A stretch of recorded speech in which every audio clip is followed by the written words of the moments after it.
उपवासाची शेंगदाणा आमटी.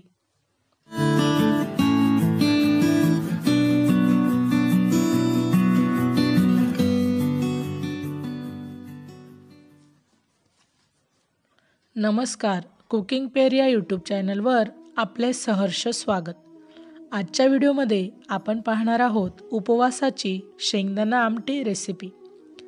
साहित्य: 1 वाटी शेंगदाण्याचा कूट, 3 ते 4 हिरव्या मिरच्या, 2-3 आमसूल, चवीप्रमाणे मीठ, साखर आणि गूळ, 2 लवंगा, 1 दालचिनीचा तुकडा.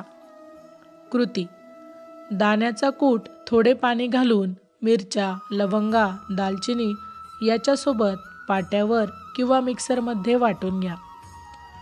नंतर त्यात आणखी पाणी घालून मिश्रण सारखे करा. मीठ, आमसूल व साखर घाला. नंतर आमटी उकळण्यास ठेवा.